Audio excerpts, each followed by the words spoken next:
Hi friends, welcome to our channel. చూసారా, ఈ temple గుడిమల్లంలో ఉంటుందండి. ఈ పరశురామేశ్వర స్వామి దేవస్థానం.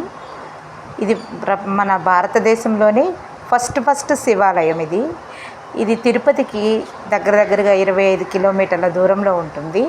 ఇది చాలా ప్రాచీనమైన శివాలయము. ఇది ఇక్కడ ఏకశిలపైనే ముగ్గురు దేవుళ్ళు ఉంటారు, త్రిమూర్తులు ఉంటారు. బ్రహ్మ, పరశురాముడు, శివుడు ఉంటారనమాట. ఇక్కడ ఇది ఎంట్రన్స్ అండి. ఇక్కడ ఆలయం మీద చూసారా గోపురం ఎలా ఉంటుందో చూసారా, చాలా బాగుంటుంది కదా. ఇక్కడ గోపురం చూడండి ఎంత బాగుందో. ఇదిగోండి ఎంట్రన్స్.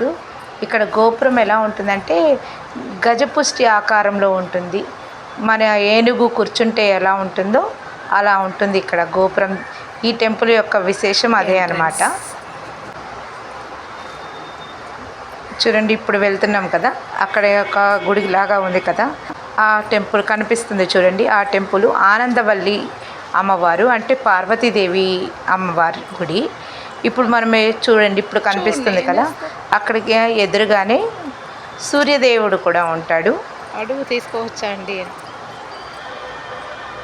ఇలా వెళ్తూ ఉంటే చూడండి, ఇక్కడ ఓడ చూడండి.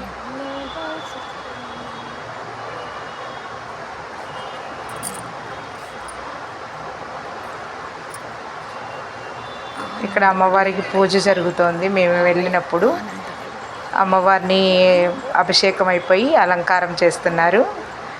మేము తర్వాత ఇంకొద్దిగా ముందుకు వెళ్తూ ఉంటే సూర్యభగవానుడు కనపడతాడు. అక్కడ ఒక సూర్యభగవాన్ ఆలయం ఉంది. చాలా పెద్ద గుడి, కాకపోతే అతి ప్రాచీనమైన పాతకాలపు గుడి అన్నమాట.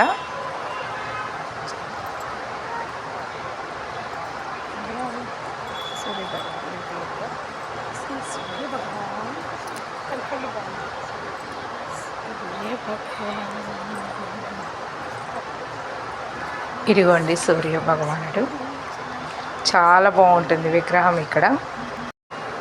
ఇదిగోండి, ఇక్కడ మూల విరాట్ విగ్రహం ఉంది కదా, ఈ విగ్రహము భూమి ఉపరితలం నుండి 6 అడుగుల పల్లంలో ఉంటుంది. ఇక్కడ పల్లంగా ఉంటుంది కాబట్టి దీన్ని గుడి పల్లంగా అనేవాళ్ళు. ఈ గుడి పల్లం కాస్త గుడి మల్లంగా వచ్చిందనమాట. అందరు గుడి మల్లం అంటారు. ఇక్కడ చూడండి, 60 సంవత్సరాలకు ఒకసారట ఈ స్వర్ణముఖి నుంచి నీళ్లు స్వామివారిని తాగుతాయట. ఇలా 2005 డిసెంబర్ 4వ తేదీన ఈ నీళ్లు స్వామివారిని తాగినాయట, స్వర్ణముఖి నీళ్లు. ఈ నీళ్లు కాశీ నుంచి వస్తాయని కూడా అంటూ ఉంటారట. ఇక్కడ ఏమైనా మొక్కుకుంటే కోరికలు తీరుతాయని చాలా ఊళ్ళ నుంచి కూడా వచ్చారు జనాలు. Thank you.